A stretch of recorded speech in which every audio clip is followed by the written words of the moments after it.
கேளு. பெண் பாலியல் அப்படின்றது கொடுமையான ஒரு விஷயம் தான். அது பெண்களானாலும் சின்ன குழந்தைக்கானாலும் நீங்க வந்து தண்டனையே வந்து ஒரு ஏஜ் வயசுல இந்த வயசுல இந்த குழந்தை வயசுல பண்றப்ப இந்த தண்டனை அப்படின்றது இது எப்படி அக்செப்ட் பண்ணிருக்கோம்? இது ஏன் இப்போ அரசியல், சமூகம், மக்கள் அதெல்லாம் எல்லாமே சேர்க்காம தனியாக ஒன்று பாருங்களேன். ஒரு பெண் பிள்ளையை வந்து பாலியல் வன்புணர்வு பண்ணுறாங்க. அவங்களுக்கு என்ன அதிகபட்ச தண்டனை? அந்த அதிகபட்ச தண்டனை வந்து எப்படி கொடுக்கணும்னா, ஒரு சிறப்பான ஒரு தீர்வு கொடுக்கணும். என்ன தீர்வு கொடுக்கணும்னா,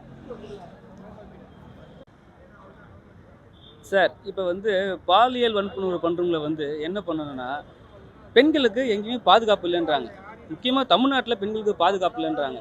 நீங்கள் என்ன என்ன பண்ணாலும் என்ன செஞ்சாலும் அவங்களுக்கு வந்து பாதுகாப்பு இல்லாத ஒரு விஷயம் என்னென்னா, அவங்க காந்தியே சொல்லியிருக்காரு, நைட்டு 12 மணிக்கு மேலே பெண்கள் நகையெல்லாம் போட்டு போகணுன்ட்டு. ஆனால் இப்போ வந்து பெண்கள் நைட்டு இல்லை, நைட்டு 12 மணிலேருந்து காலையில் 6 மணி வரைக்கும் போகிறாங்க வராங்க. நிறைய ஒர்க் பண்ணுற பெண்கள்லாம் ஆகிட்டாங்க. ஆனால் இருந்தாலும் ஏன் குற்றங்கள் குறைய மாட்டேங்குது அப்படின்னா, அவங்களுக்கு வந்து தண்டனைகள் சரியாக கிடைக்கல. இப்போ நீங்களே என்கிட்ட சொன்னீங்க, என்ன சொன்னீங்கன்னா, தண்டனைகள் வந்து அதிகப்படுத்தணும், ஏஜ் வரையே இருக்கக்கூடாது.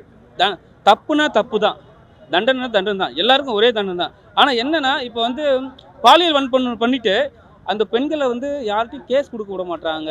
கேஸ் கொடுத்தா அவங்க அந்த சைட்லேருந்து மற்றவங்க எல்லாருமே வந்து என்ன பண்ணுறாங்கன்னா, பெண்கள் வீட்டிலேயே வந்து அடக்கி வைக்கிறாங்க. நீ எதுவுமே சொல்லிக்காத, உன்னோட விஷயம் வெளியே போச்சுன்னா உன்னை வந்து தவறாக பேசுவாங்க, அதனால் நீ வந்து எதுவும் சொல்லிக்காத, நடந்ததாகவே இருக்கட்டும் அப்படின்னு ஒதுக்கி வைக்கிறாங்க. ஆனால் இப்போ வர பெண்கள் வந்து ரொம்ப ஸ்ட்ராங்கான லேடிலாம் வந்துடுறாங்க. பெண்கள் ஸ்ட்ராங்காலாம் இருக்காங்க. அவங்க என்ன பண்ணுறாங்கன்னா, எனக்கு தப்பு நடந்தால் உடனே நான் போய் பேசுவேன், கம்ப்ளைண்ட் பண்ணுவேன். ஆனால் அந்த கம்ப்ளைண்ட்டை கூட சில விஷயம் வந்து தவறு நடக்குது. இருந்தாலும் வந்து இப்போ இருக்கிற பெண்கள் வந்து நல்லாவும் பண்ணுறாங்க, நல்லா வந்து எதுவாக இருந்தாலும் எதிர்த்து கேள்வி கேட்குறாங்க. இப்போ கூட பார்த்தீங்கன்னா, ட்ரெயினில் வந்து அவர் கர்ப்பிணி பெண்ணை வந்து ஒரு பாலியல் வன்புணர்வு பண்ணாங்க. அவர் தூக்கி உள்ளே வச்சுருக்காங்க. ஸோ எது நடந்தாலும் போலீஸ் வந்து முன்னாடியே பெண்களுக்கு பாதுகாப்பு கொடுக்கணும். அது இல்லாமல் எப்பவுமே ஒரு தண்டனை நடக்கணும்னா, ஒரு குற்றம் நடக்குதுன்னா உடனே தண்டனை கொடுக்கணும். ஆனால் வந்து பொய்யான தண்டனை கொடுக்க முடியாது. ஏன்னா நிறைய பேர் வீட்டில் வந்து மேரேஜ் ஆகிட்ட பிறகு ஆண் மேலே வந்து பொய் புகார் கொடுக்குறாங்க பெண்கள்லாம், ஒய்ஃபெல்லாம். ஸோ அதெல்லாம் நடக்காம, அதெல்லாம் இல்லாமல் அவாய்ட் பண்ணி எது உண்மையோ உடனே தண்டனை கொடுத்தா நல்லது. பெண்களுக்கு வந்து போலீஸ்காரங்க தான் பாதுகாப்பு சொல்றீங்க. இன்னைக்கு நம்ம நியூஸை திறந்தாலே இன்னைக்கு அதிகமாக பார்த்தோம் போலீஸ் ஸ்டேஷன்லேயே பாலியல் இருக்கு. இதை எப்படி பார்க்குறீங்க? போலீஸ் வந்து 100ல் ஒரு 5 பேர் வந்து அப்படி தான் இருக்காங்க. மக்களே அப்படி தானே, நீங்களும் அப்படி தான், நானும் அப்படி தான். உள்ளே நம்மளுக்கு என்ன மனசுக்குள்ளே என்ன ஓடுதுன்னு நம்மளுக்கு வெளியே தெரியாதுல்ல. அது வரைக்கும் இப்படி தான் நடக்கும். இப்போ வந்து எல்லாருமே வந்து உத்தமர் காந்தியோ கர்ம வீரர் காமராஜோ ஆகிட முடியாதுல்ல. ஆனால் அவங்களுக்கு வந்து தக்க தண்டனை கொடுக்கணும். இப்போ இது மாதிரி பண்ணுற ஒரு போலீஸோ எந்த ஒரு உயர் அதிகாரியோ ஃபஸ்ட்டு அவங்க வந்து வேலையை விட்டு ரிசைன் பண்ண வைக்கணும். ரிசைன் பண்ணிவிட்டு அவங்க அவங்களோட வாழ்நாள் சம்பளத்தை என்ன பண்ணணும்னா, இந்த பாதிக்கப்பட்ட பெண்ணுக்கு நீங்கள் கொடுக்கணும். அவனை வந்து ஜெயிலில் போடணும். தொடர்ந்து வந்து அவங்கள வந்து ஆயுள் தண்டனை கண்டிப்பாக கொடுத்து ஆகணும். இவங்க சம்பாதிக்கிறாங்க பற்றியில், கவர்மெண்ட் வேலையும் சம்பாதிக்கிறாங்களே, அவங்க சம்பாதனையை வாழ்நாள் ஃபுல்லாக வர வருமானத்தை அந்த பாதிக்கப்பட்ட பெண்ணுக்கு கொடுத்தா கண்டிப்பாக வந்து இது வந்து நல்ல விஷயமா மாறும். அப்புறம் வந்து என்னென்னா, தவறு பண்ணுறவங்கன்னா அது யோசிப்பான், நம்ம வாழ்நாள் சம்பளமே போயிடுமே, நம்மளோட வாழ்க்கையே போயிடுமே, அதனால் வந்து பண்ணக்கூடாதுன்னு சொல்லிட்டு அது ஒரு விஷயம் பயன்படுத்துகிற மாதிரி இருக்கும். அதுவும் நல்லதாக இருக்கும். குற்றவாளிகள் வந்து ஒரு கட்சியை சார்ந்தவர்களாக இருக்கிறப்போ அதுலேயே ஒரு அரசியல் பண்ணுறாங்க. அவங்க காப்பாற்ற பார்க்க தானே பார்க்குறாங்க. ஏன்னா அவங்களால கட்சிக்கு ஒரு நேம் வந்து இதாகிடும். இதெல்லாம் பார்க்குறாங்க. அது என்னென்னா, கட்சியை பொறுத்த வரைக்கும் 2000 தொண்டர்கள் இருக்காங்க. அதிமுகவும் சரி, திமுகவும் சரி, தமுகவும் சரி, விஜய் கட்சியும் சரி, எந்த கட்சியாக இருந்தாலும் எல்லா கட்சியிலையும் வந்து தொண்டர்கள், அரசியல்வாதி எல்லாருமே இருக்காங்க. ஸோ எல்லாரையும் வந்து ஒரு மேலிடமோ தலைமையோ அவங்க இவன் சரி அவன் தவறுன்னு சொல்லிட்டு சொல்லவே முடியாது, யாரும் பண்ணவும் முடியாது. ஸோ தவறு நடக்கும்போது உடனே வந்து ஆக்ஷன் எடுக்கிறது தான் நல்ல விஷயம். நான் என்ன கேட்குறேன்னா, இப்போ எனக்கு ஒருத்தர் பிடிக்குது, ஒரு அரசியல் தலைவரை பிடிக்குதோ, யாரோ ஒருத்தர் பிடிக்குது, நான் ஃபோட்டோ போட்டேன், நான் ஏதோ ஒரு விஷயம் என்னால் ஒரு தவறு வரப்போ நீங்கள் அந்த ஃபோட்டோ வச்சு இந்த கட்சிக்காரன்ற ஒரு முன்னேறி ஏன் குத்துறீங்க அப்படின்றது அரசியல் கட்சிக்காரங்க கேட்குறாங்க. இல்லை, நான் என்ன கேட்குறேன்னா, இப்போ நீ தவறு பண்ண போகிறேன்னா அந்த தவறை வந்து ஏன் வந்து ஒரு கட்சி கொடியோ கட்சியோட லேபிளை வச்சு நீ ஏன் பண்ணுற? உன் தவறை வந்து நீ இப்போ வந்து உன்னால் யாருக்கு பாதிக்குதுன்னா, அந்த கட்சியில் இருக்கிற எல்லாருக்கும் பாதிக்குது, கட்சியில் இருக்கிற பெண்களையும் பாதிக்குது. கட்சியில் இருக்கிற பெண்கள் லாஸ்ட் என்ன சொல்லுவாங்க, உன் கட்சிக்காரனே இப்படி பண்ணிட்டானே, ஒருவேளை உங்களுக்கும் இதெல்லாம் நடந்திருக்குமான்னு சொல்லிட்டு யோசிக்கும் போது அப்போ வந்து அந்த கட்சியை விட்டு தானாக பெண்கள் வந்து விலகி போயிடுவாங்க. அது மாதிரி விலகாமல் இருக்கணும்னா கண்டிப்பாக வந்து ஒரு விஷயத்தை பண்ணும்போது அது தவறு ஃபஸ்ட்டு செய்யவே கூடாது. நீங்கள் செஞ்சீங்கன்னா உடனே வந்து அந்த கட்சி மேலிடமோ கட்சி தலைமையோ வந்து உடனே வந்து ஆக்ஷன் எடுக்கணும்.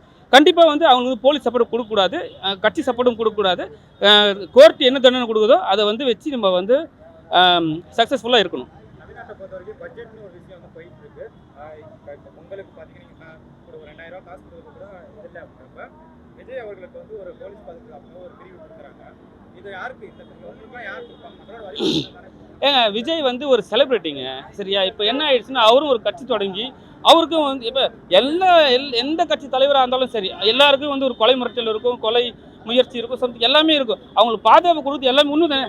ஏன் எஸ்சி சாக்கு தரலையா? ஏன் நிறைய எத்தனையோ சோஷியல் மெசேஜ் இருக்காங்க, சோஷியல் மீடியா எத்தனையோ பேருக்கு வந்து இது மாதிரி போலீஸ் பாதுகாப்பு கொடுத்துருக்காங்க. ஏன் விஜய் கொடுக்கக்கூடாதுன்றீங்க? மக்களோட வரி பணம் தானே போகுது. மக்களோட இப்போ நீங்கள் சொல்கிற மாதிரி பார்த்தீங்கன்னா போலீஸ் வந்து மக்களை மட்டும்தான் பார்த்துக்கிறாங்களா? அவங்க எல்லாத்தையும் பார்த்துக்கிறாங்க. ஏன் அவங்கள உயர் அதிகாரி வீட்டில் கூட அவங்க வேலை செய்கிறாங்க. அது எல்லாருக்குமே தெரிய தான் செய்யுது. ஸோ வந்து அது வந்து ஒன்றுமே பேச முடியுது. ஏன்னா அவங்களோட வேலை இப்போ வந்து என்ன சொல்லுவாங்கன்னா ஒபே தி ஆர்டர்னுவாங்க போலீஸில் மட்டும். நான் என்ன சொல்கிறேன்னு அது நீ செய்யணுவாங்க. ஸோ அவங்களோட நிலைமை அது செய்ய தான் போகிறாங்க. ஃப்யூச்சரில் வரும்போது கொஞ்சம் மாற்றங்கள் வரும். உங்களோட பார்வையில் இப்போ இருக்கிற அரசியல் களம் எப்படி இருக்குது? 2026 அரசியல் களம் எப்படி இருக்கும்? இப்போ இருக்கிற அரசியல் என்னென்னா மக்களை வந்து ரொம்ப கஷ்டப்படுத்துகிற மாதிரி வந்து திமுக ஒரு விஷயம் பண்ணுறாங்க. என்னென்னா எப்பவுமே வந்து பொங்கலுக்கு வந்து கொடுப்பாங்க. இப்போ வந்து 1000 ரூபாய் கொடுக்குறதுனால அந்த பொங்கலுக்கு வந்து நிப்பாட்டிட்டாங்கன்னு சொல்கிறாங்க. பட்ஜெட்டில் காசு இல்லைன்னு சொல்கிறாங்க. சரி, ஓகே, அது நம்ம வந்து ஒத்துக்கு தான் ஆகணும். ஏன்னா எல்லாமே பண்ணும்போது காசு இல்லாதமாக ஆகும். 2026 திமுக வரணும்னா இந்த 1 இயர் அவங்க வந்து நல்லா வேலை செய்யணும். அந்த இப்போ பாருங்கள், இந்த பரந்தூர் வந்து விஜய் போயிருக்காரு. அந்த விஷயத்த வந்து போகும்போது அவர் என்ன சொல்கிறாரு, நான் உங்கள் கூடவே இருப்பேன்றாரு. அப்போ திமுக என்ன பண்ணுது? அவங்களும் கூடவே தான் இருக்காங்க. ஆனால் என்னென்னா அவங்களுக்கு வந்து தமிழ்நாடு வந்து முன்னேறணுன்ற விஷயம் ஒன்று இருக்குது. இவங்களுக்கு வந்து விவசாயம் என்ன சொல்கிறாங்க, எங்களுக்கு அது தேவையே கிடையாதுங்க, நாங்கள் எங்கள் கிராமத்தை பார்த்து எங்கள் விவசாய நிலையை பார்த்து எங்கள் நீர்நிலையை பார்த்து நாங்கள் இருந்துக்கிறோன்றாங்க. இதெல்லாம் வந்து திமுக இப்போ இருக்கிற ஆளுங்கட்சி அவங்கெல்லாம் வந்து பேசி முடிவெடுத்து மக்களுக்கு என்ன தேவையோ அவங்களுக்கு தேவையானதான் நீங்கள் வந்து அரசியலே பண்ணுறீங்க. அவங்களுக்கு தேவையான விஷயம் நீங்கள் வந்து அவங்களுக்கு புகுத்துறீங்க. அதனால் வந்து அவங்களுக்கு தேவை என்னவோ அது மட்டும் பண்ணுங்கள். மற்ற விஷயம் வந்து பண்ணுறது வந்து அவாய்ட் பண்ணுங்கள். பெண் பாலியல் நம்ம எடுக்கிறப்ப ஒரு ஆண்கள் மீது மட்டும்தானே நீங்கள் குற்றம் சொல்கிறீங்க, ஏன் பெண்கள் மீது அது தவறுகள் இல்லை, கரெக்டாக புரியல. பெண் பாலியல் என்ற ஒரு குற்றச்சாட்டு வந்து ஆண்கள் மீது தானே வைக்கிறீங்க. பெண்கள் வந்து நீங்கள் ட்ரெஸ்ஸிங் சென்ஸ் இன்னைக்கு கரெக்டாக போடுறீங்களா? நீங்கள் தானே தூண்டுதலுக்கு படுத்துறீங்க. அப்போ அந்த மாதிரி விஷயம் பண்ணுறப்ப ஒட்டுமொத்த ஒரு ஆண் சமூகத்தையே தானே நீங்கள் சொல்கிறீங்க. பெண் நீங்கள் சொல்ல வர்றது எனக்கு சரியாக புரியல. நான் என்னோட புரிதல் நான் சொல்கிறேன். பெண் வந்து ட்ரெஸ்ஸிங் வந்து கம்மியாக போடுறாங்க, அதனால தான் ஆண்கள் பார்க்குறாங்கன்னு நீங்கள் சொல்ல வரீங்க, கரெக்டுங்களா? சரி, இப்போ வந்து அவங்க வந்து ட்ரெஸ்ஸிங் வந்து சாரி கட்டாக பார்க்க மாட்டிங்களா? மூஞ்சை மூடிட்டா பார்க்க மாட்டிங்களா? மூஞ்சை மூடி கண்ணாடி போட்டுக்கின்னு வண்டியில் போனால் பார்க்க மாட்டிங்களா? எல்லாருமே பார்க்க தான் செய்வாங்க. அவங்களோட மனநிலைங்க. இப்போ வந்து இப்போ இந்த ஒரு பொண்ணை பார்த்துட்டு அடுத்த பொண்ணுக்கிட்ட நீ பார்க்கும்போது அது உங்களுக்கு வந்து ஒரு மாதிரி உணர்ச்சி தூண்டுதுன்னா அது வந்து நீங்கள் உங்கள் ஒய்ஃபுக்கிட்டேயோ இல்லை உங்கள் காதலிக்கிட்டேயோ நீங்கள் வச்சுக்கலாம். மற்ற எல்லாருக்கிட்டையும் உங்களுக்கு தோணுதுன்னா அப்போ வந்து நீங்கள் ஒரு மனநோயாளி. நீங்கள் ஒரு மனநோயாளியில் தான் உங்களால் அதுமாதிரி தோணுது. நீங்கள் வந்து சில விஷயம் மட்டும் சில பேருக்கு மட்டும்தான் தோணுன்னா அதுதான் வந்து உண்மையான ஒரு நல்ல மனுஷனுக்கு அழகு தவிர மற்ற எல்லாருக்கிட்டேயும் வந்து உங்களோட எண்ணம் அதுமாதிரி போச்சுன்னா அவங்கள வந்து கண்டிப்பாக ஹாஸ்பிட்டலுக்கு கொண்டு போய் வச்சு பார்த்தா தான் நல்லது. கடைசியாக ஒரு சினிமா படங்கள் இந்த சமூகத்துக்கு நல்ல ஒரு விஷயம் சொல்ல வருதா? சினிமா படங்களை பார்த்து மட்டுமே யாரும் மெசேஜ் சொல்ல மாட்டாங்க, சொல்லவும் கூடாது. நம்மளுக்கு என்ன ஒரு 3 மணி நேரம் ஒரு மாதத்துக்கு ஒரு 25 படம் வருதுங்க. 25 படமா இருக்கலாம், 20 படத்துக்கு மேலே வருதுன்னு ஒரு மாதத்துக்கு. எல்லா படமும் ஒரு கதைக்களம், ஒரு கதை, ஒரு ஆக்டர் எல்லாம் வராங்க. அவங்க எல்லாமே வந்து மெசேஜ் சொல்கிறாங்களா? அவங்க சொல்கிற விஷயம்லாம் நடந்துருமா? அப்படிலாம் கிடையாது. படமாக பாருங்கள். சோஷியல் மெசேஜ் சொல்கிறீங்களா? சோஷியல் யார் மெசேஜ் சொல்கிறாங்களோ அதை மட்டும் கேளுங்க. படமாக பாருங்கள்.